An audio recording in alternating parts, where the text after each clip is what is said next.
சர்வதேச சந்தையில தங்கம் விலை கடந்த சில நாட்களாவே குறைஞ்சிக்கிட்டு இருக்கு. போரின் காரணமா தங்கம் விலை உயரும்னு எதிர்பார்ப்பு இருந்துச்சு இல்லையா? ஆனா அதற்கு மாறா தங்கம் விலை சரியுது. அடுத்து என்ன நடக்க வாய்ப்பு இருக்கு? தங்கம் விலை தொடர்ந்து சரியுமா உயருமா? இந்த பதிவுல விரிவா பார்க்கலாம்.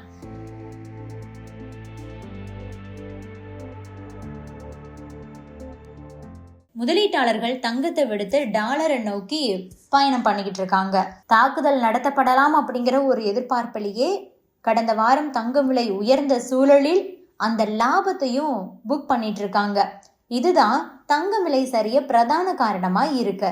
கடந்த 3 நாட்களாகவே தங்கம் விலை தொடர்ந்து சரிந்து வருது.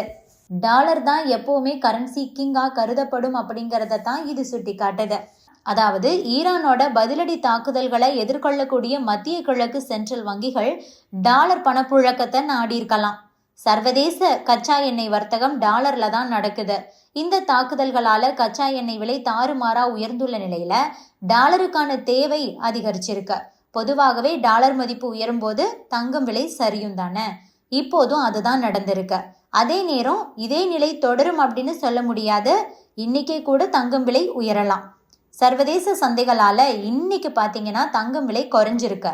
ஆபரண தங்கம் சவரனுக்கு 640 ரூபாய் குறைஞ்சு 1,20,960 ரூபாய்க்கு விற்பனை செய்யப்படுது.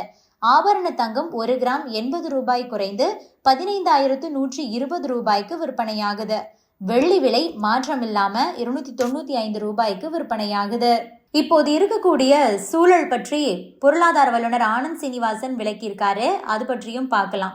இது தொடர்பாக அவர் தனது யூடியூப் பக்கத்துல என்ன சொல்லியிருக்காரு அப்படின்னா, சர்வதேச சந்தையை காட்டிலும் இந்தியாவில் தங்கம் விலை சரிஞ்சுக்கிட்டு இருக்கு. தங்க மார்க்கெட்ல இப்போது கேஷ் இல்லை, இதனால மார்க்கெட் ரொம்ப டைட்டா இருக்கு. கோல்டு மார்க்கெட்ல கேஷ் இல்லை, இதனால அறிவிக்கப்பட்ட விலையை காட்டிலும் 300 - 400 வரைக்கும் தங்கம் விலை மார்க்கெட்ல குறைவா தான் கிடைக்குது. இந்த கேஷ் தேவைப்படுறவங்க தங்கத்தை விற்கிறாங்க. இத கேஷ் ஃப்ளோ சிச்சுவேஷன் அப்படின்னு சொல்லுவாங்க. மார்க்கெட்ல கோல்டு இருக்கு, கேஷ் இல்லை. ஆனா அடுத்து என்ன ஆகும்னு நான் சொல்றேன். வெள்ளி விலை இறக்கமடைய தொடங்கி இருக்கு. நான் மறுபடியும் சொல்றேன், வெள்ளி பக்கம் போகாதீங்க, திரும்பி அடிபட்டு அழ வேண்டாம். இந்த சான்ஸை பயன்படுத்திக்கோங்க. கையில வெள்ளி இருந்ததுன்னா அதை வித்துட்டு வெளியே தப்பி ஓடிடுங்க. அமெரிக்க டாலருக்கு நிகரான இந்திய ரூபாய் மதிப்பும் ரொம்ப வேகமா சரிஞ்சுக்கிட்டு இருக்கு. 92 ரூபாயை தாண்டிடுச்சு. பங்கு சந்தையும் கடுமையான சரிவு.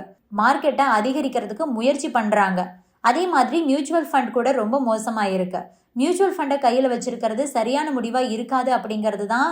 இஸ்ரேல் ஈரான் போர் தொடர்ந்து நடந்துகிட்டு இருக்கு. அங்கு வாழக்கூடிய பலரும் கம்யூனி போனது நல்லது அப்படின்னு சொல்றாங்க. பொருளாதார தடைகள் நீக்கப்படும்.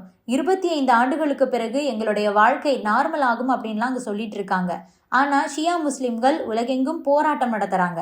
இப்படி பயங்கர டென்ஷன் போயிட்டு இருக்கு. ஆனா தங்க மார்க்கெட்ல பற்றாக்குறையெல்லாம் ஒன்றும் கிடையாது. கேஷ் இல்லாதது தான் சிக்கலுக்கு காரணம். ஆனா மார்க்கெட்ல என்ன சொல்றாங்கன்னா, கையிருப்பில் இருக்கிற தங்கம் மற்றும் வைரம் குறைந்து விடும்னு சொல்லிட்டு இருக்காங்க. ஏன்னா துபாய் தான் தங்கத்துக்கு பெரிய மார்க்கெட்டா இருக்கு இல்லையா? ஹர்முஸ் வழித்தடம் பிளாக் ஆகிடுச்சு அப்படின்னாவே சிக்கல் தான். அங்க விமான சேவையும் கூட கொஞ்சம் முடக்கப்பட்டு தான் இருக்கு. ஸோ இதுதான் இப்ப நிலைமை. மத்திய கிழக்குல இருந்து வரக்கூடிய தங்கம் குறைஞ்சிருச்சு அப்படின்னா பற்றாக்குறை ஏற்படும்.